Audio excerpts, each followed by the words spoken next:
We're Should what? love it. We're what? We're live? Yeah, I think so. Oh, Where? really? I'm not seeing it on my screen. All right, well, hopefully we're live. Welcome, everybody, to Hump Day Hangouts number 259 with Semantic Mastery. Before we get going, though, I wanted to say, it's episode 259, and we were just talking about what that makes next week. Next week will be episode 260, which is 5 years of Hump Day Hangouts. Unbelievable. Woo! Definitely. So we're going to have some good stuff coming up. What we do, though, and we're going to continue this kind of the way we roll our Hump Day Hangout anniversaries is we definitely reward the people who show up. So we're definitely going to have some good stuff going on next week. Make sure you show up. You've got to be there live to be in on this. So show up next week, clear out your schedule, come join us. It's going to be a good one. And we'll have some great stuff going on and maybe a couple of things to give away. We'll see how that goes. Nice. So before we get into that, though, let's say hi to everybody real quick. And let's see, I'll just start at the top of my screen. Bradley, how's it going? Good, man. Happy to be home after being in Denver for a week. I'm not like some of you guys, my partners that can work when travel. When I travel, I get very little work done. I just can't do it. I don't know how you guys do it, but so I'm so backed up. It's ridiculous. I've been working 14 hours a day this week, trying to get caught up. I worked on Sunday too, which is a very rare occasion for me anymore. So I'm just happy to be home, trying to get caught up so that I can breathe again. Awesome. Yeah, and for those of you who don't know where Bradley was, he was in Denver with us for POFU Live 2019. And we know, obviously, most of you were not able to join us live, which is a bummer. But the good news is this year we're going to be able to get you access to the recordings. And that is going to be happening early next week. So definitely keep your eyes and ears open. If you're not in the Facebook group, join it. I'll pop the link on the page here shortly. Or if you're subscribed to Semantic Mastery, you'll get an email about that. And that is going to be a great way to get caught up on all that stuff really quick. It's a bummer you can't join live and get all the networking and after hours insights and all that, but you can still get a lot of the core, really meaty information from the recordings. Yeah, because the most valuable stuff is shared over drinks after the event. So unfortunately, we don't record that stuff. Yeah, luckily. No. So next, all right, Chris, how you doing, man? Doing good. Super happy to be back in Austria, to have like good Austrian Swiss chocolate and not like the, cheap stuff from Denver. All right, I didn't know that was a deal. Well, you got to bring your own supply next time. You can't. Yeah. They don't let that shit on the plane, do they? Oh man. And Hernan, how you doing? You're back on the East Coast, right? Yes, I'm back in Florida. I'm super, super happy with, meeting a lot of great people at POFU Live, some repeat offenders as well. They went on POFU Live 2018, 2019, and it was awesome. It was really, really great. I'm really happy. We have some good big plans coming up for this year as well. So stay tuned. Good deal. Well, everyone got out of here just in time. I'm still in Denver and snow's coming in. So Hernan, you left just in time. Sounds awesome. Thank you, man. Thank you, man. Marco, speaking of the weather, how you doing, man? I'm good, man. I'm actually in a really mellow mood today. What? Although I haven't smoked any. I was gonna say, man, what'd you smoke? Sam Cooke. I smoked some Sam Cooke, so it's kind of, you can't get in a hard mood when you listen to Sam Cooke. Oh man, that's awesome. Well, I wanted to say too, if you're just joining us and you're wondering what the heck is going on here, well, you're in the right place. We're going to dive into your questions. If you've got any questions about digital marketing, we're here to help answer them or point you in the right direction. This is the place you want to be every week, semanticmastery.com/HD questions. You can ask your questions live. Of course, we tell people to put them up there ahead of time. Please try to limit yourself to one question at a time so we can go through and answer people's questions. But if you can't join us live, you can pop it on there ahead of time and you can check out the replay on our YouTube channel, which you should definitely subscribe to because you can watch these replays as well as other videos that we post about digital marketing, SEO, getting clients, all that sort of good stuff. And then the next step, because we always have people ask us, where should I start with Semantic Mastery? Should I join the mastermind? Should I do this? Should I do that? Grab the BattlePlan. Go over to battleplan.semanticmastery.com. Grab that.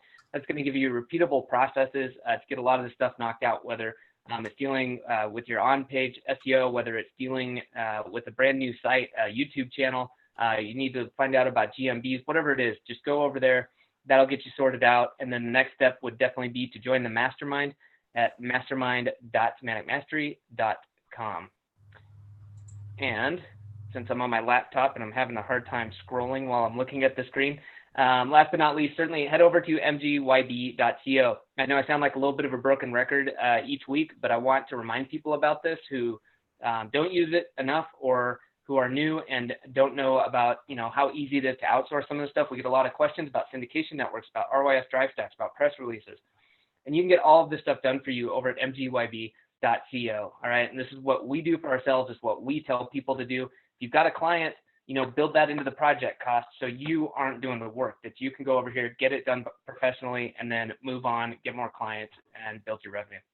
Anything else you guys want to add on to that? I say about the same thing every week about MGYB, but I think it's really important that people not only understand what's available, but why it's available there. Yeah. Are we ready for questions? I was pre-reading questions, so. Oh, gotcha. All right. Well, then, no, I'm going to keep on going here. I do want to circle back to something I mentioned in the intro. Last year we never released, the POFU Live recordings were not available for sale on their own. And so this year, this is definitely a good opportunity for you if you're interested in POFU Live. I know we had a lot of people who couldn't make it due to calendar, conflicts, people who couldn't make it either due to travel or whatever it was. Like Bradley said, it's tough. You do get a lot out of the networking, the after hours stuff, but you can get caught up to date and really see where, not only we think things are going and where you should be aiming yourself for 2020, but as well as the guest speakers too. We had some fantastic guest speakers, and I'll be sharing the links on both the Facebook page and through emails, and you can go and find out more about that starting early next week. And we will definitely have an early action takers discount for people who know that this is what they want to grab. I'm going to take action on that and do that. So keep your eyes open next week. Definitely be worth it. Sweet. Cool. Other than that, guys, anything else we need to cover before we dive into questions? I don't think so. Anybody else? All right, let's do it. Cool. All right, let me grab the screen. Stand by for a moment.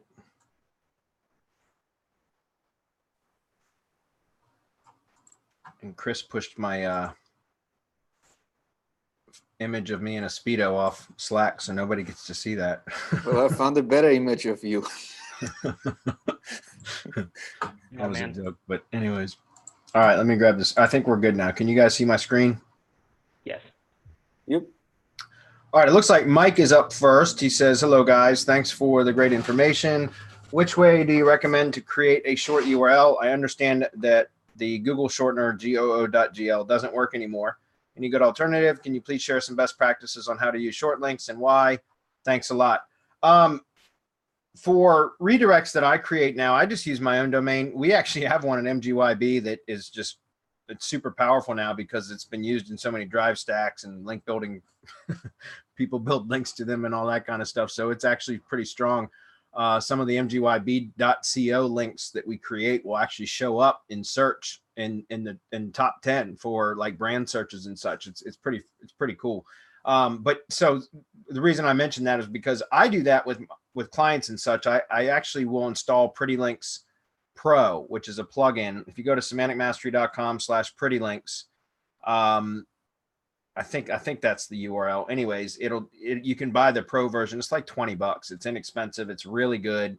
We use that a lot for my clients. I install it on their own domain. And if I'm doing short URLs, for like redirects and press releases, for example, or if I'm going to order a drive stack for them or add to a drive stack, then we'll do short URLs for the drive stack files through their Pretty Link Pro plugin so that we can actually use their domain. And that's just because it adds it kind of pushes some additional power into their own domain. Or you could always set one up like on your own domain that you use specifically just for redirects. That's something else that you could do. I know that Marco's got some suggestions on some of the short URLs creators that you can use out there that already have some authority built or a lot of authority built to them. I know like Owly, which was a Hootsuite shortener. I don't know if you can still use that unless you have an account at Hootsuite, but those are pretty powerful. T.co, which was a Twitter shortener. You used to be able to use that. I don't know if you still can. I'm not a Twitter user. But there are some other URL shorteners out there, and it just makes sense to do it to create additional redirects for SEO purposes, as well as to honestly to shorten really long, ugly URLs. But for the SEO benefits, you can use those to create additional URLs to build links to and do some other cool stuff. Marco, what say you about that? I know you've got some suggestions. Yeah. There's a list in Zapier, I think it is, of the top shorteners, and I would have to find the URL because that's the one that I always give everyone in like RYS Academy Reloaded, and when they ask the questions in Facebook. That's my go-to URL. I send them to their list. Right here, the 8 best alternatives to there you go. Google URL shortener at Zapier, right there. So it says Bitly. Careful with Bitly, guys, though. Like, I use Bitly. I've even got the Bitly Chrome extension. I use Bitly quite a bit for like shortening URLs when I'm taking notes for my own stuff or for process docs and things like that for my VAs. But for SEO purposes, Bitly, at least they used to, I haven't checked it in a long time. They used to arbitrarily sometimes change it from a 301 to a 302 redirect, which kills any SEO value. So I wouldn't recommend using Bitly for SEO purposes, but a lot of these other ones here you can still use. I haven't tested all of these, by the way, but I would just check them and see which ones, go to like wheregoes.com or Redirect Detective or something like that and check a redirect that you create with them to see what they look like. But just keep in mind that Bitly will sometimes just will change it to a 302 redirect for no apparent reason, and it'll kill any SEO value. Okay. But there you go. There's URL shorteners. Next is Ralph. He says, hey guys, I have a client who has 2 companies at the same address and using the same phone number. They have a GMB set up for both companies. I'm thinking that Google won't like that they are using the same phone number. I guess a better way to ask the question is it okay for 2 different companies to use the same phone number in GMB? Well, I mean, you can get away with it, but the problem is if you're going to be building citations, it ambiguates the data, right? And that causes problems. It causes NAP issues. You should really have NAP. You should have 3 of 4, including the URL. You should have 3 unique data points within that if you're going to do it. So, for example, if you have a company that has multiple locations, you can use the same GMB name, right? The same business name, but then your address, phone, and URL should be unique, because otherwise you can create NAP issues, and it's called ambiguation, right? You can ambiguate the data, which makes it difficult for Google to determine which is what. And so having 2 different company names sharing the same phone number and the same location, unless you have like a different suite number or something behind it, that can cause problems. So I wouldn't recommend it at all. What I would recommend that you would do would be to get a tracking phone number for one of them, like a forwarding phone number, and go into Google and change the phone number in one of the listings so that both listings have a unique phone number, if that makes sense. But you've got the same address too. So using the same address and the same phone number will absolutely cause issues. If you're using the same address and it's like, your client has 2 different businesses at the address, then they should be able to, all they have to do usually is notify the post office that they're going to add suite 1 or A, or like A and B, or suite 1 and 2, or something like that. You should get permission from the post office to do that or notify that, so the mail carrier will still deliver the mail. But I would update the GMB address to include some sort of unique identifier for each business as well. All it takes is, like I said, it could be 123 Main Street A and 123 Main Street B. It's going to the same address, but that A and B actually makes the address unique. So do that and make a unique phone number. Otherwise, you're going to have a hard time getting results. Anytime you go to build citations, it's going to kind of muddy the waters for both businesses. If that makes sense. Anybody want to comment on that? No, that was fine. Okay. Next up, he says, I'd like to hear about hear your experience if you have built a website that is targeted for 2 different target markets based on demography and language wise. But if you don't have this kind of experience, what's your take on this issue? For example, target market A, country using English language, target market B, country using B language, foreign language.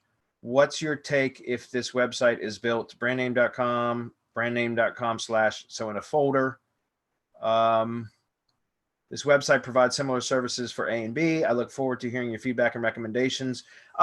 Yeah, I mean, you can do that if you're putting that the brand like the foreign language version of it in a subdirectory. You can do that. You can also do it on a subdomain. That's typically how I've done it. I've only done it a few times. One of my biggest tree service clients my service lead generation service providers that I do tree service stuff for. He speaks Spanish, and so we set up Spanish subdomain for several of the locations, not all of them, but several of the locations, and that tends to work fairly well because obviously some people go and in U.S. cities go and search for stuff in Google in Spanish, and so that works. What I typically would do it underneath the subdomain, but you can do it in a subdirectory. I don't have a lot of experience on that, although I know Hernan and Marco both do. So what can you guys suggest about something like that? Setting it up for a foreign language, it's pretty easy. Like you could definitely do what you suggested, Bradley, and then basically you can hammer them with links in terms of Spanish links. Like all of the stuff that is working on the English speaking market usually works really, really well on foreign languages, because if you can get rank and if you can push power and relevancy on the English speaking market, then you can definitely do it on the Spanish market. So tactics do not change. This just become easy or easier, I should say. Does that make sense? Yeah, Marco, what do you think? Yeah, I mean, this is just as simple as subdomain or a folder, right? Mm-hmm. I mean, you want to take advantage of the fact, as long as it's relevant, as long as you'll be publishing relevant content. And I think that the only difference is the age of the people and the language. But a product or service is going to be the same. As long as it's that way, then you're not going to run into problems. Your problem will come if it's two things that you're targeting that are totally unrelated, and you're trying to push that on the same website. That could create an issue, right? Because right now it's all about entities, and it's all about relating your entity to the keywords in the niche. And if you have two separate sets of keywords for the niche, then that's a recipe for disaster. Yeah. So he said, I heard, is this going to affect how SEO should work? How SEO work should be done for A, which would be the English site? No, it doesn't. As Marco said, as long as for example, we had another site that we had, Semantic Mastery, actually, that we had a translator that we had hired to translate it into Spanish, and we put it on an es.subdomain. And it was, all she did was she was just translating all the pages on the main site, the root domain, into Spanish, that we had a mirrored site. So basically all we did was clone the site and then install it on a subdomain, an es.subdomain. And then she went through page by page and post by post and translated everything. And again, as Marco said, that's not going to create any issues there. Then what you can do, and you could do it in a subfolder too. But then all you would do is put like a link in the navigation menu or in the footer or wherever on the root domain that would point people to the Spanish version of the site, or the whatever language it is that you want to translate to, and vice versa, right? So on the foreign language site, it would point back to the English site. And I don't see any issue with that, because that's pretty normal for sites that have that serve multiple markets or multiple countries, different languages. So yeah, it shouldn't cause any problem. As Hernan said, I'm assuming you would try to be ranking the foreign language site in a different country. I'm just making that assumption. So focus on the A site, right, which would be your English site, I guess, for the SEO part of it, and that should bleed over to your foreign language site, right? If you can rank it in the English version in the US, essentially, you should be able to rank in almost any other country, especially foreign language speaking countries, if that makes sense. So he says, note, I heard that using a plugin translation is not recommended if we want to make our website rank higher based on the target market demographics. Well, I don't know. I mean, I've used plugins. That's what I did for my tree service sites, and I didn't have any issues with it. And we did get traffic. I mean, I wasn't intentionally trying to rank for Spanish terms, but I know that for a fact that we got traffic leads from people that spoke Spanish that had found the pages, and all I used for that was a plugin. However, like I just mentioned, the site that we had built, Semantic Mastery, for a project, we had hired a translator to actually manually translate those pages. I think it does a better job, there's no doubt. So if you're going to be sending a lot of traffic to that on your foreign language site, you're probably better off. There might be something out there that does really, really well at that. I don't know. You could do some searching for it, or else just get a translator to do it manually. So he says, Well, go ahead. Yeah, before you move on, you have to use a combination, right? Because you can't have it translated word for word. Use Google Translate and then have someone edit, right? Because a lot of times when you go from one language to the other through Google Translate, it'll spit back garbage. The stuff will sometimes be unintelligible. And so you do have to have a human editor go in and clean it up, especially if you're serving it to an end user whom you want to convert on the website. Yeah. The last part of that was, I don't want to use a separate domain because I don't want the B people to get confused. Yeah, again, just link within the navigation menu or the sidebar or something like that to the English version of the site, and vice versa, so that anybody that lands on either one of the sites will know that all they have to do is click, the call to action to point them to the site that they want to be visiting, right? Simon's up. He says, in Jeffrey Smith's bootcamp, top of silo keywords have 1 million plus competing pages, but in local SEO, top of silo keywords have nowhere near 1 million competing pages. Can we consider the keywords we want to target as our top of silo keywords, regardless of the number of competing pages they have? He also recommends using a sidebar with links, but our page design has no sidebar. Can we just add navigation links to the bottom of the page instead? Thank you. Okay. Yeah, number of competing pages just is an indication of what your competition is going to look like, right? The higher the competing pages for your exact match keyword, then that usually means, it's going to be tougher generally for you to rank for that type of a term. But you're right. In local, it's nowhere near that. Well, it depends on the market, but and the keyword. But generally, it's going to be a hell of a lot lower than that. But that's fine. You can still get an idea of what your competition levels are going to be by, for example, all your top level keywords across your particular project. Do an in URL or in title search, right? So that's a Boolean operator, Boolean search, and do an in title search with your keyword in quotes, and see how many pages are competing across all of the keywords that your top level keywords that you're trying to target for your market, your area. And you could also do that across some other locations, right? So for the same keyword, but with other local modifiers included, just to get an idea of what the competition levels are like. That's how you can determine your benchmark or your baseline, right? And then from there, you can use that kind of number to very quickly determine what your competition levels are going to be for the same type of keywords in different areas, if that makes sense. And then from there, but yeah, I mean, there's no reason that you can't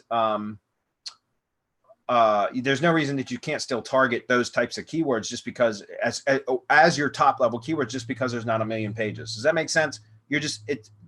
Competition is relative. Marco always says local is relative. Well, competition is relative as well, right? Your competition for the same keyword that you may be looking at, and if you were to search that same top level local keyword in New York City, it may very well have over 1 million competing pages, but in a much smaller city, it may not get anywhere near that. But that doesn't mean that it can't be used as a top level keyword.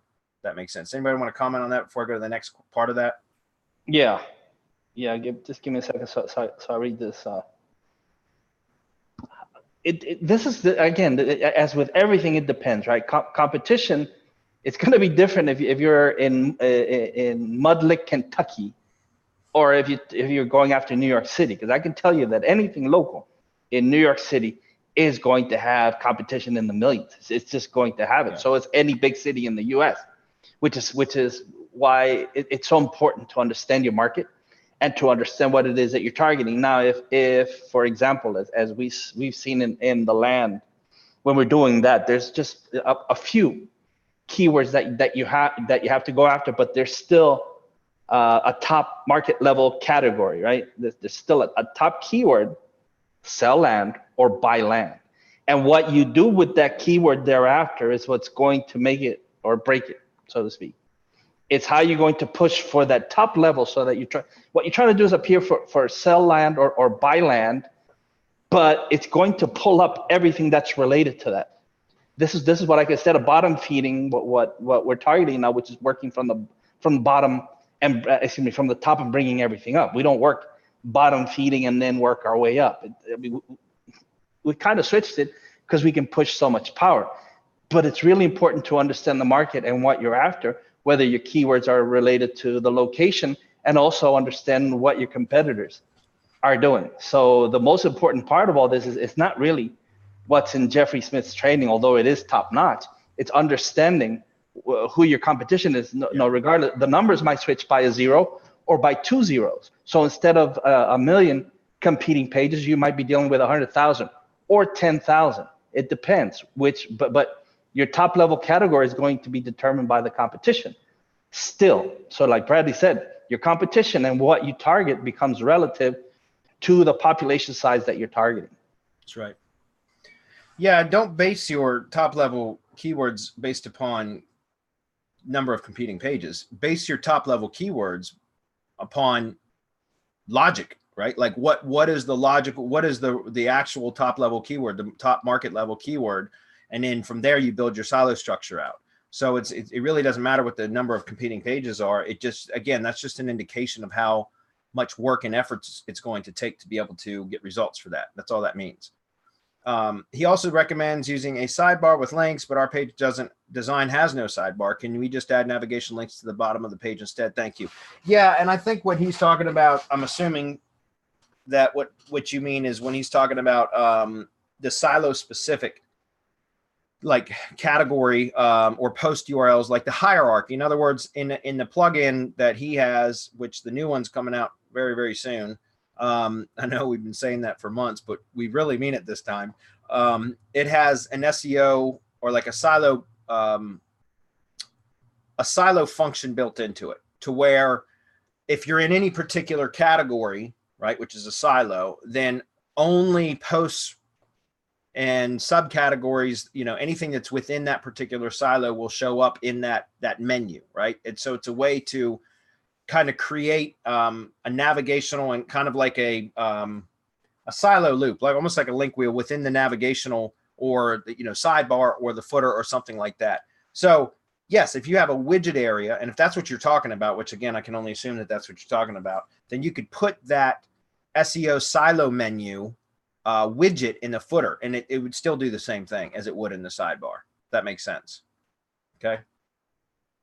You could also do those manually, by the way, if you use stuff like widget logic as a plugin to like set up logic, like says only display this if in this but it's a pain in the ass. So just use the SEO plugin. It's much easier. So Will's up next. What's up, Will? He says, hey guys, I have an electrician with a GMB and website who wants to expand their reach further than the presumed 10K proximity radius enforced by Google My Business. Would it be a matter of creating new landing pages for the suburbs/cities they want to expand into, and in those pages also describe the services they would like to offer, then proceed with the usual BattlePlan strategy to get those new locations to rank? Also, by creating the ranking of this new content, would the GMB then start to rank for the new locations, or have I got this wrong? Well, it may, but it's very difficult to overcome the proximity issue with GMB. It's not that it can't be done. Marco will tell you it can be done, and we know it can be done. We've done it, but it requires a lot of effort. Depending, again, it depends on a lot of factors. But like what we teach in Local GMB Pro can help you to overcome those proximity issues, but it requires work and consistent effort to do so. But what are your other options, right? Your only options are to rank organically by doing what you just mentioned, which is to create location-based silos, essentially, or landing pages, which can become silos, which is honestly how you should do it. I've got, just quickly on a side, I've got a pest control client. It's the same pest control client that had their GMB suspended for like 2 months for just some stupid edit that I made to their page. anyways, we finally got it reinstated. And because of proximity issues, they are not ranking in near as many 3-packs as they used to. We used to dominate in a very broad area. Like I'm talking like 5-county area. And now they predominantly rank in the county that the business is physically located in. But a lot of the, adjacent areas they're not getting very good results as far as the 3-pack goes. So I actually had my blogger, she's been blogging for them for, years. This client has been a client of mine for years. Well, I sent her some training on how to, I went and set some silos up in the site, and I said, look, we're going to switch from doing more topical type posts to doing more geographically. You're still going to have, obviously topical relevance, but we're going to target every post. We do 3 posts per week for this client. And we have been for years. So what I did is I said, okay, look, here's the counties. I've created silos for them. There's, this many cities within the county. What I want you to do is for the next, every single time you create a post, I want you to create a post. It's a topical post, but I want you to target a specific area within that county, optimize it for that area, and then add it to that category, that location-based silo. And then we do the monosilo linking structure, internal linking structure, which is like daisy chaining posts together with no reciprocal links. Anyways, we started this about 3, maybe 4 weeks ago now. And just yesterday, as a matter of fact, or maybe it was Monday. Anyways, this week, I was just reviewing one of her blog posts that she created, and we're in a very specific county right now. And she has been for the last several weeks because there's a lot of locations in this county. So I was looking at her blog post and I was just curious, and I was like, oh, let me go see how this is performing. And I did a search for that particular, their primary service plus the location that was mentioned in the blog post, even though the blog post was not about their primary service. It was a bug related, like a pest. It was about silverfish, actually. This company does mosquito and tick control, like outdoor pest control. But this blog post was about silverfish, but she optimized it for that particular location. So I did a search for mosquito control plus that location. And lo and behold, not only was that post ranked, even though it wasn't about mosquito control, the post was ranked in the organic section, but so was the homepage of the site which is optimized for mosquito control. But it was way outside of where they're physically located. So they got 2 organic rankings from that. And it's just because of the relevancy that she's been able to create, the location relevancy, by creating that monosilo structure. I showed her how to do it. So I provided her with some training videos. We talk about this in the mastermind too, by the way. And then by linking from some of those internal posts or from within that silo to the homepage, it actually pushed not only the post, but the homepage to rank on page 1 for organic for that keyword. So my point is, you can do all of this organically, and that's really the only option you have, or else the other option would be to get spam GMB listings, which I don't recommend doing anymore because of Google being on a warpath, a rampage lately, or for the last many months. Or the other option is to do the organic SEO as well as employ or implement the local GMB Pro methods, which again requires consistent effort to get results. If you combine those 2, though, it is very possible that you can get the GMB to start ranking in some of the other areas, but it takes a lot of effort. And so what is that cost worth? You know what I mean? Like, how much are you getting paid to do it? I don't know that you'd be compensated enough to do it. It really depends on the level of competition. Marco, I know you got some comments on that. Yeah, it all depends. It's time and effort versus what this client is willing to pay you for your work. I mean, this is for a client, and you have to understand the math here, whether it's actually worth it for the client to go there. Now, if it is, and you're going to be paid for it, there are specific things that you can do. You have to create a relationship, because as Bradley did, between that location that you want to be displayed in, and your business centroid, because your centroid, as you said, 10 kilometers, maybe more, maybe less, who knows? Only Google knows. But it's that relationship where the centroid can be related, and we've seen it bleed over into nearby cities, into a nearby county maybe. But you have to give the bot, right? You have to give the math, the algorithm, a reason to create that relationship between your business centroid which is where your business is located and the surroundings, and that area that you're targeting outside of that proximity. So you have to override what we call overriding the proximity factor.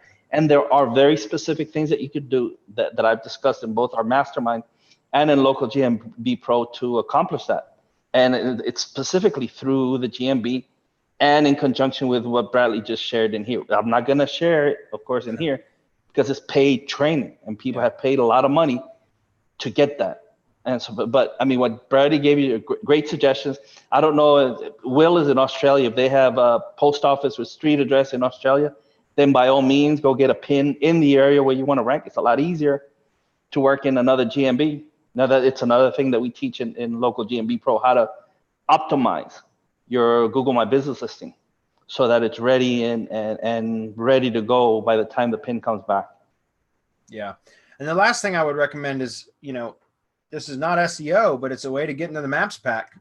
I don't know about if he's in Australia, if they do this in Australia, but here in the United States, if you have a GMB and you use Google Ads, search ads, and you enable the location extension, as long as you end up with the highest quality score, which that's, your max cost per click bid or your max cost per click. Yeah. Your max CPC bid, but also increasing your quality score. So just having really good ads, super optimized ads, a really good landing page, that kind of stuff. You can get your GMB to rank in the Maps 3-pack above the 3-pack. Like, in other words, it ranks in there but it's an ad. And so, and it will rank in the 3-pack as well as if somebody clicks to expand the Maps pack to show more, it'll rank at the top there. And you can do that by using Google Ads, search ads, with the location extension enabled. And if there's nobody else competing, like if there's no other advertisers, other companies using Google Ads with the location extension enabled, then you don't even have to have high quality score to get in that maps pack. You'll be the only one. If you are competing with other companies that are doing the same thing, then the way to outrank them in the Maps 3-pack, even though it's a paid ad, is to get your quality score higher, which means a more relevant ad, higher click-through rate, better landing page experience, all of that kind of stuff, which again, that's just, standard basic Google Ads stuff, which, by the way, Google Ads has, come such a long way as far as their platform with their machine learning, artificial intelligence. They have automated bidding strategies now. They provide you with recommendations. 3 years ago, any recommendation the ads platform would have given me, I'd tell you, I used to say to my screen, go shit in your hat. You know what I mean? Because they were awful. They would usually end up costing a lot of money and with very poor results. But I can tell you for a fact, because I manage a lot of ad stuff now, that the automated bidding strategies are really, really, really good now. In fact, all I do now is set up manual campaigns just long enough to get enough data into the account to where the recommendations start to appear. And what I'll do is I'll test different recommendations that the ads platform provides, and kind of, I take screenshots and things like that, and I'll test different targeting automated bidding strategies, things like that, to see which ones provide the better results, lowers cost per conversion, all of that kind of stuff. And it's really come a long way, guys. I can't say. It still can be expensive. It still takes time to dial a campaign in, but it's, in my opinion, if you haven't, I don't know what it's like in Australia, but here in the States, they keep pushing more and more ad stuff above the fold and more SEO related ranking type stuff, right? So organic and organic maps listings below the fold with the carousels now, like the Google guaranteed ads, regular Google ads in the maps pack. Like, it's just insane. So I would recommend that, you may want to look at adding ads to your repertoire of services, because it's something that I think Google's going to continue pushing more people to paid services, including potentially GMB stuff. So I think it's something that if you're not proficient with yet, you probably should start looking into it now. Okay. Paul's up. He says, hey guys, if you rent a PO box to verify a GMB, what happens if you stop paying the monthly PO box rental and need to re-verify the GMB later? That PO box number will be gone. Can you rent a new PO box number and get the re-verification card sent to it somehow? All right. I've only, in all of my years now that I've been doing Maps SEO, and again, knock on wood, I'm not saying that it can't happen, but I've only had to re-verify a location via US mail twice. In all the years that I've been doing this, which is about 10 now. And that, I mean, I'm talking about, you know, well over 100 GMB listings that I've managed between, you know, lead gen stuff and client stuff, well into the hundreds is what I'm saying. And I've only had to re-verify 2 of them, like, especially the lead gen listings, which are spammed, you know, they're spammed listings. PO box, I did, you know, I've got many of them out there that I've done that with, and I've only had to re-verify 2 of them over all these years. So I used to always renew my PO boxes that I had verified with. But the problem that I found, and this is, I stopped doing it, and here's why, because I would get a phone call from the post office every 6 or 8 months, and they would say, you have to come in and collect all your mail because your post office box is full. And they would literally put a box, like a cardboard box, underneath the post office box on the other side where they, you know, put the mail in and all that. And they would continue to fill the box up until the box started to overflow. And then I would get a call from the postmaster at that office location, and they would be mad, like, hey, you've got to come in and clear all this stuff out or we're going to close your box. And so I would literally, once every 6 months or so, I would schedule like 2 days out of a week, 2 continuous days and I would map it all out. And I would drive from post office location to location to location and collect all this mail. And I used to ask the post office managers, hey, can't you just throw all that stuff out? It's junk mail. And they wouldn't do it, because I'd say, like, I'm going to have to drive to your location just to pick up the mail and put it in the trash. There's nothing I need there. And they said, doesn't matter. You either come get it or we're going to close your box. And I did that for years, guys. And finally, it got to the point where it was just too cumbersome. Like, it was unmanageable because I have so many of them. So I just said, fuck it. I've only had 2 that I've ever had to re-verify via postcard. So I just stopped paying. And I've actually let every single one of my, except for the ones that I actually do want to receive mail at, which, you know, like some valid businesses, I've closed all of my PO boxes. So now, just so you know, what I do when I do set up, which I still do it that way, but I still set up PO boxes for GMBs because it works. I just do a 3-month, right? You can go right online, rent a PO box for 3 months. It's very inexpensive.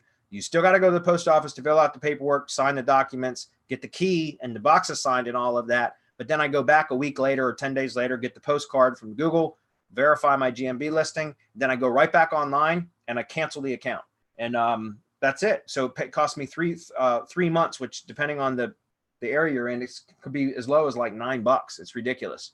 And I just don't renew them anymore. So my answer is, you know, let it go. It's very unlikely that you're ever going to have to re-verify it that way. If you do, I don't know, because I haven't had to do it since Google's made all these changes. In the past, I would just go in and change the address, the physical location of the, you know, because I have done that in the past where I've had to re-verify, or I've had to get another box in the same location. And I just went in and changed the actual box number and then updated it and requested a new verification card at that point. And then I was able to re-verify it. But I don't know now, because it's changed so much, the GMB, like how they're handling everything. You may not be able to even do that now, or it might cause a suspension, and I don't know. Marco, would you know about that? No. Okay. I wouldn't worry about it, though. It's highly unlikely. You know, remember, guys, that's one of the risks we take when we do something like that. It's part of the process. So, And I think destroying mail, even by the post office, violates federal law. That's why they make you come pick up your garbage. Yeah, I know. I even told them I'll send something in writing. Like, I was like, look, I can fax you or send via US mail or email. Any which way you prefer, I can send something that's giving my authorization for you to discard the mail in my PO box, and they wouldn't do it. They never, like, so I used to do that driving shit. Like, it got to the point where it was ridiculous. They would have to spend literally 2 full days going around, and those are just the ones that were local, you know. So I just stopped doing it. All right, next question says, okay, guys, thank you so much for the enlightenment. I was battling previously whether to buy another domain or not. Okay, so he's talking about the foreign language stuff. Now I'm relieved to know what to do next. I bought the BattlePlan version 3 yesterday. I'd like to implement it for this. Very good. Awesome. Thank you. BattlePlan, yes. Don't skip any of the steps. carry it through to the end and let us know how it does. Yeah. Jack says, I had a temporary office address for our business. I don't know if somebody brought it to Google's attention, but they canned it with all of the reviews, SEO work, etc. I now have to set up a new one from their home address, which is verified, but it just is sitting there waiting on review. I saw your post somewhere recently where you liked the PO box better than the temporary office. Yes, I still think, you know, it could have very well been that just there was some sort of manual. You remember there's a big GMB spam team right now that's been out there. That's just, you know, that's their entire job, is to just go try to identify spam listings and terminate them, suspend them. And it's very, I mean, it's easy to do it with a PO box too, but you know, because the street address is the post office address. However, I have had one recently suspended, one of my tree service sites. And I think that was the reason, because I hadn't done anything in the GMB at all for months. And I just noticed it was suspended about maybe 3 weeks ago. And I'm assuming that got caught up in the same type of thing that I'm assuming yours got caught up in, which is just, it was manually reviewed by the spam team, and they saw that it was at a post office. So they suspended it. But I've noticed that those offices, those shared workspaces, and you know, things like that, as well as using places like UPS stores, they tend to get suspended almost immediately, or get caught much quicker and sooner than PO boxes do. So unfortunately, it is what it is. As far as if you have now a verified one to a home address, that's much better. But if it's not been, you know, if it's not been reviewed, like in other words, if you submitted if you verified it because you received the card and entered the PIN number in and all of that and submitted it, but now it's being left for review. I know for a fact that there's an issue with that. We've heard about it in our mastermind, as well as I have a client that tried to verify. I tried to verify another GMB listing for him at an employee's home address in a different city, and it was the same thing. It's a valid home address, but once I submitted the PIN, because we received it, he sent me a screen. He took a photo with his phone and sent me the PIN, and I verified it, and that was, I'd say, a month ago, and it's still pending. It's still pending for whatever reason. So I think there's just a glitch going on with that. Marco, do you got any comments on that? Well, even though it's pending, if it was already verified, everything will go live, right? The post will go live. So I said, just leave it. Because I've got one. Won't go live though. What's that? The map won't go live. Yeah, but the post and everything the else. The GMB website and the post. Wait, if it's verified, you're pending verification. If it's verified and it goes into pending, then yes, the map listing is there. Everything's there, but it's just whatever change you make. No, I'm telling you that the one that I'm talking about specifically, it's been I've submitted the verification number, and it says it will be, it takes up to 3 days to be reviewed before it goes live on Google Maps. And it's been stuck in that position, like in pending, for about a month now. And the GMB website is live and published, and the GMB posts will publish to the GMB website, but there's no maps listing. And so the GMB post won't show up in a knowledge panel, because there's no knowledge panel either, because the maps listing isn't there. What I'm saying is the GMB website is the only thing out of that entire setup that I did for the GMB that is live. Everything else is still not published because it's in pending status. Does that make sense? Yep. So unfortunately, I don't know how to force that either. It used to be that you could have an unverified listing and you could verify it, and it would be published, but it would still show as unverified even though you verified it. And then in the past, I've had people like one of our members in our Semantic Mastery Mastermind, who was a high-level local guide, just go post a review because it was a published listing, although it was unverified. Publicly, it showed unverified. And I would have somebody that was a high-level local guide go post a review, and within a matter of days, sometimes hours, it would say verified, right? But no longer, if it's unverified, even if you submitted the verification number, at least in my experience, if it's still in that pending status, it's not going to publish, which means you can't do anything about it. So unfortunately, I can't help you with that. You just have to wait. I don't know what else to say. Okay, next question, and we're almost out of time. I only got a few minutes left, guys. He goes, when using the sidebar and listing the posts in the category, how many posts do we display? If there are 100 posts in the category, what would be the max to display? I would just do 10, something like that. It's not even really 100% necessary. As long as they're only post URLs that are showing from within that category, it doesn't bleed the silo, the theme of the silo, if that makes sense. But there's really no reason to put 100 post URLs or links to post in a sidebar or a footer. That's just ugly, and nobody's going to click through all of that. So, put 5, 10 max maybe. I would just do whatever looks aesthetic, whatever looks good, right, for your particular design. Can I get the charity link, please? Fitz asked for it. Okay, cool. You gave it to him. By the way, another question, if you don't mind, guys. Do you have any experience using virtual offices to verify your new GMB profile? No, don't do that. I just answered that, really. And do you also cover GMB topic in the battle plan for beginner? Yeah, that's what that's for. It's really for beginners. I mean, it's for beginners, and it's just the process, the step-by-step process that we use, whether it's a new site, an established site, local, non-local, it doesn't matter. Okay, so haven't gone through all the 30 pages yet. If not, which Semantic Mastery product do you recommend for beginning to start building GMB? Thanks, guys. I am a she/her. Oh, sorry. Okay. What I would recommend is, if you're just doing GMB stuff, like, there's no better product in my opinion than Local GMB Pro. With local PR Pro is a great add-on for that, because you can get some really good results using press releases too. But if you were going, like I said, Local GMB Pro, the battle plan will help you a lot, right? Because it really points you to the done for you services and MGYB, which is your best bet. Use the money that your client gives you to purchase done for you services. But if you want to understand the concepts and how everything goes together on a much deeper level, then honestly buy Local GMB Pro. And that's going to show you how to get much better results out of a single GMB listing instead of trying to build multiple GMB listings.